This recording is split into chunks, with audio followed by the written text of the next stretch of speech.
Bismillahirrahmanirrahim. Assalamualaikum warahmatullahi wabarakatuh. Alhamdulillahi rabbil alamin. Wassalatu wassalamu ala sayyidina Muhammadin wa ala alihi wa sahbihi ajma'in. Amma ba'du. Rabbi shrah li sadri wa yassir li amri wahlul 'uqdatam min lisani yafqahu qawli. Rabbi zidni ilma warzuqni fahma. Amin ya rabbal alamin.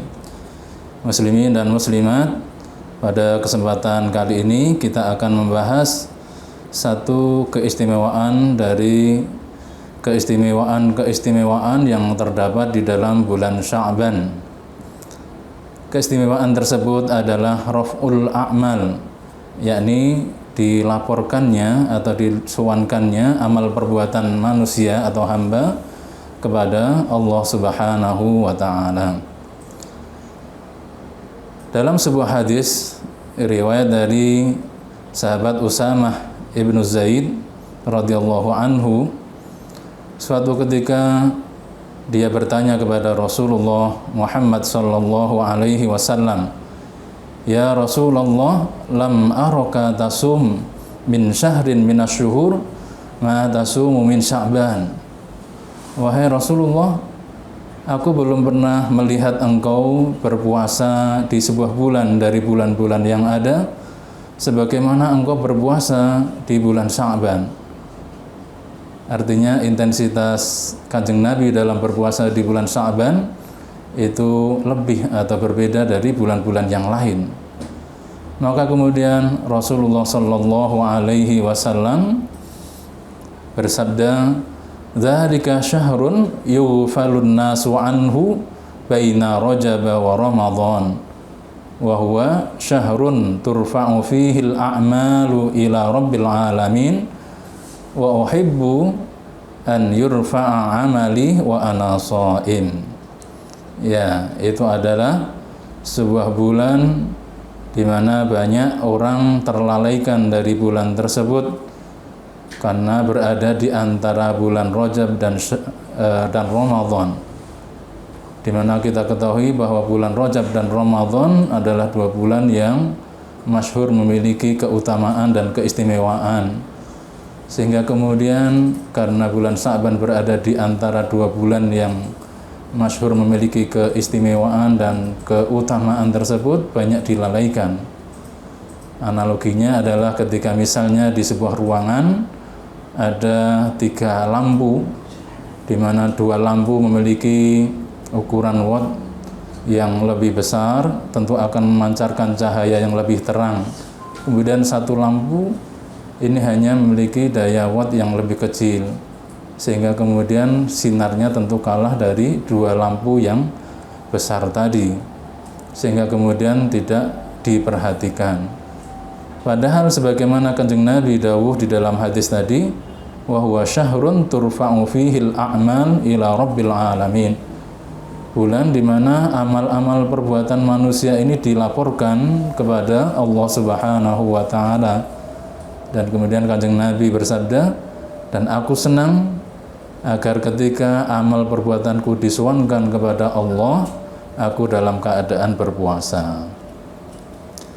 Sayyid Muhammad bin Alawi Al-Maliki Al-Hasani di dalam kitab Madza fi Sya'ban menegaskan bahwa laisa hadzal raf'u khassan bi Sya'ban, bahwa pelaporan amal perbuatan ini sebenarnya tidak hanya terkhusus di bulan Sya'ban.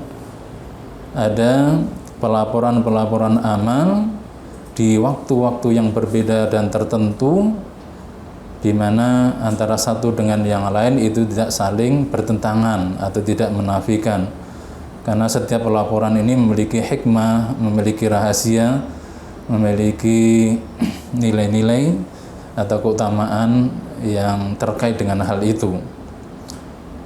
Dari sisi waktu dan sifatnya harian, pelaporan amal itu dibagi menjadi 2, yakni ar-raf'u fin nahar warraf'u fil lail. Pelaporan amal di waktu siang dan pelaporan amal di waktu malam. Sebelum kami lanjutkan membahas lebih lanjut, Baik kiranya kita bedakan dulu penyebutan istilah nahar dan lail yang kita maknai sebagai siang dan malam dalam bahasa Arab, karena berbeda makna atau artinya ketika kita menyebut istilah siang dan malam dalam bahasa Indonesia. Dalam bahasa Arab, kata nahar itu menunjuk ke waktu, yakni min tulu'is syamsi ila ghurubiha, rentang waktu antara mulai dari terbitnya matahari sampai terbenamnya matahari, itu nahar. Maka berbeda dengan kata siang dalam bahasa Indonesia. Kalau kata siang dalam bahasa Indonesia itu menunjuk waktu yang berada di antara pagi dan sore. Dalam bahasa kita, dalam bahasa Indonesia itu kan dibagi menjadi 3 waktu ya, pagi, siang, dan sore, yang dalam bahasa Arab disebut dengan nahar tadi. Sementara kalau lail dalam bahasa Arab itu menunjuk waktu atau rentang waktu min ghurubis syamsi ila tulu'iha, semenjak terbenamnya matahari sampai terbitnya matahari. Dan juga perlu diketahui juga tentang hitungan mulainya hari dalam bahasa Arab atau dalam kalender Hijriyah. Jadi mulainya hari dalam kalender Hijriyah itu semenjak terbenamnya matahari. Beda dengan kalender Masehi, itu terhitung harinya itu setelah pukul 24.00 atau dini hari. Terkait dengan pembagian pelaporan amal perbuatan di siang dan malam ini, ada sebuah hadis riwayat dari Abi Musa radhiyallahu anhu. Dia menceritakan, qama fina Rasulullah sallallahu alaihi wasallam bi khamsi kalimatin.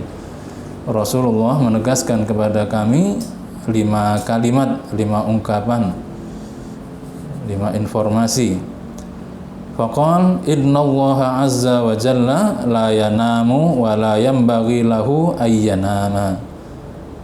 Allah Subhanahu wa taala itu tidak tidur, dan seyogyanya Allah itu memang tidak tidur. Yakhfadul qista wa yarfa'uh. Allah berhak untuk merendahkan atau mengurangi timbangan serta berhak untuk mengangkatnya. Yurfa'u ilaihi amalul lail qabla amalin nahar. Dilaporkan kepada Allah Subhanahu wa taala amal perbuatan di malam hari sebelum amal perbuatan di siang hari, wa amalun nahar qabla amalil lail, dan dilaporkan kepada Allah amal perbuatan di siang hari sebelum amal perbuatan di malam hari. Hijabuhu an-nur law kashafahu la ahraqat subuhatu wajhihi ma intaha ilaihi basaruhu min khalqihi. Hijabnya atau penutupnya Allah adalah cahaya. Seandainya Allah menyingkap cahaya tersebut, maka niscaya percikan-percikan cahaya dan keagungan Allah itu akan membakar apapun sejauh pandangan mata dari hamba-hambanya. Imam Al-Munawi menjelaskan tentang maksud dari pelaporan amal yang terdapat di dalam hadis tersebut. Maksudnya adalah bahwa amal perbuatan di siang hari itu akan dilaporkan kepada Allah Subhanahu wa taala di awal waktu malam setelah hari itu. Demikian juga amal perbuatan di malam hari dari hambanya Allah itu akan dilaporkan di awal siang hari di hari berikutnya. Hal ini karena al-hafadhah atau para malaikat yang menjaga serta menyertai dan juga mencatat amal-amal perbuatan hamba-hamba Allah dan kemudian melaporkannya, itu akan nanti naik melaporkan kepada Allah, membawa atau melaporkan amal-amal perbuatan di malam hari setelah selesainya waktu malam hari tersebut. Demikian juga para al-hafadhah atau para malaikat yang menjaga dan mencatat serta melaporkan itu nanti akan naik sowan kepada Allah melaporkan amal perbuatan hamba di siang hari setelah selesainya waktu siang hari tersebut. Di dalam Sahih Bukhari dan Muslim, Rasulullah sallallahu alaihi wasallam bersabda, "Yata'aqabuna fikum ay yatanawabuna malaikatun bil lail wa malaikatun bin nahar." Bahwa saling bergantian antara malaikat yang bertugas di malam hari dan malaikat di siang hari. Wa yajtami'una fi sholatil fajri wa sholatil asri, dan mereka berkumpul di saat sholat fajar atau sholat subuh serta sholat asar. Kemudian thumma ya'rujul ladzina batu fikum fa yas'aluhum rabbuhum kaifa taraktum ibadi. Lalu kemudian para malaikat yang berjaga atau bertugas di malam hari dan ketika sowan kepada Allah itu ditanya oleh Allah Subhanahu wa taala, meskipun kita yakin bahwa Allah itu telah mengetahui karena Allah itu alim, zat yang maha mengetahui. Allah bertanya kepada malaikat tadi, kaifa taraktum ibadi, bagaimana kalian meninggalkan hamba-hambaku? Maka kemudian para malaikat tadi itu menjawab, taraknahum wa hum yusalluna wa atainahum wa hum yusalluna. Kami meninggalkan mereka dalam keadaan mengerjakan sholat, dan kami datang kepada mereka pun juga dalam keadaan mengerjakan sholat. Kalau di riwayat lain ada tambahan lafaz faghfir lahum yaumaddin. Ini ada tambahan doa dan permohonan dari para malaikat tadi. Maka ya Allah, berikanlah maghfirah atau ampunan kepada hamba-hamba jenengan ya Allah di hari kiamat nanti. Oleh karena itu kita mengetahui bahwa bersama kita ini ada para malaikat yang bertugas di malam hari maupun di siang hari, yang senantiasa yarkubuna a'malana wa yarfa'una ila rabbil izzati wal jalal, yang senantiasa mengawasi terhadap amal-amal perbuatan kita dan untuk kemudian nanti melaporkannya kepada Allah Subhanahu wa taala. Kemudian di samping ada pembagian pelaporan amal di waktu siang dan malam, ada pembagian lagi, yakni ar-raf'u al-fawri, pelaporan amal yang sifatnya langsung, dilaporkan langsung kepada Allah Subhanahu wa taala.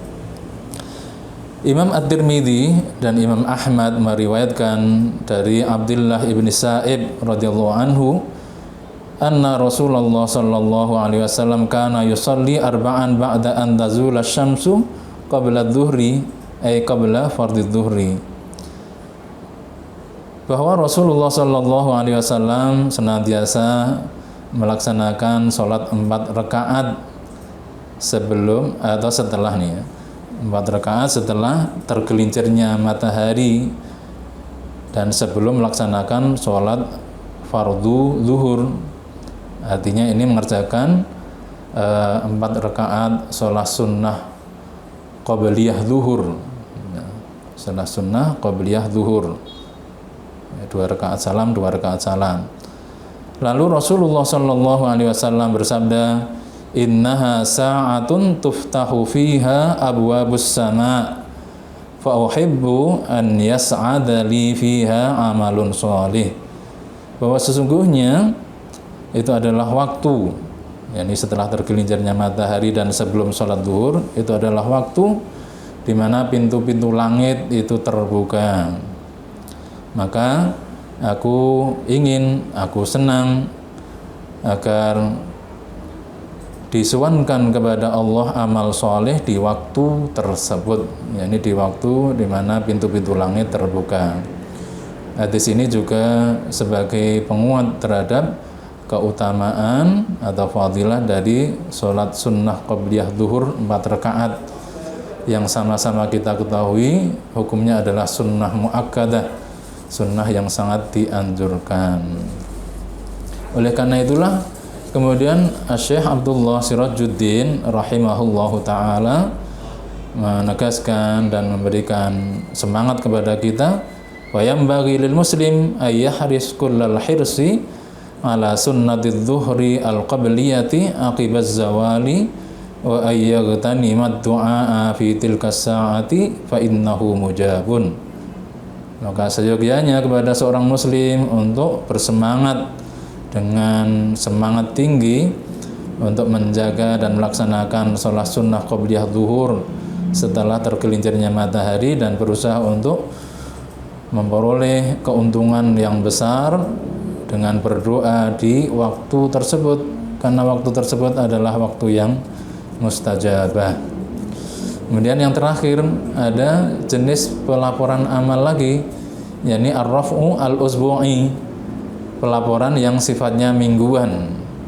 Ini berdasarkan sebuah hadis an Abi Hurairah radhiyallahu anhu qala Rasulullah sallallahu alaihi wasallam. Diriwayatkan dari Abi Hurairah radhiyallahu anhu, ia menceritakan bahwa Rasulullah sallallahu alaihi wasallam bersabda, tu'radul a'malu fi kulli yaumi khamisin wasnaini, bahwa amal-amal perbuatan itu akan disewankan kepada Allah Subhanahu wa taala di setiap hari Kamis dan Senin. Fayaghfirullahu azza wa jalla fi dzalikal yaumi likulli imri'in la yusyriku billahi syai'an. Maka kemudian Allah akan mengampuni di hari tersebut setiap orang yang tidak menyekutukan Allah dengan apapun. Tapi ada pengecualian, illa mura'an kanat bainahu wa baina akhihi syahna'u, kecuali orang yang antara dirinya dengan saudaranya ini masih ada perselisihan atau permusuhan. Maka kemudian fayuqalu urku hadaini hatta yastaliha, urku hadaini hatta yastaliha, diulangi sampai 2 kali ini ya. Maka kemudian disampaikan kepada para malaikat yang mencatat dan nantinya melaporkan kepada Allah itu, biarkan atau tunggu dulu 2 orang ini yang saling bermusuhan ini, sehingga kemudian keduanya saling islah, saling memaafkan, saling berbaikan. Tunggu dulu atau biarkan dulu sehingga 2 orang ini saling berbaikan. Ini begitu luasnya rahmat dan kasih sayang Allah Subhanahu wa taala kepada hamba-hambanya. Hadis ini diriwayatkan oleh Imam Muslim. Kemudian di riwayat lain juga disebutkan sebuah hadis, tu'radul a'mal yaumal itsnaini wal khamis wa uhibbu ayyu'rada amali wa ana sha'in. Amal-amal perbuatan itu akan dilaporkan kepada Allah di hari Senin dan Kamis, maka aku senang agar amal perbuatanku itu dilaporkan kepada Allah dan aku dalam keadaan menjalankan puasa. Ini pembagian dari pelaporan yang terakhir, yakni pelaporan yang sifatnya mingguan. Demikian yang bisa kita bahas dan kita kaji terkait dengan salah satu keistimewaan yang terdapat di dalam bulan Sya'ban, yakni pelaporan amal perbuatan manusia kepada Allah Subhanahu wa taala. Demikian, semoga bermanfaat dan kurang lebihnya mohon maaf. Wa ma taufiqi illa billah, alaihi tawakkaltu wa ilaihi unib. Wassalamualaikum warahmatullahi wabarakatuh.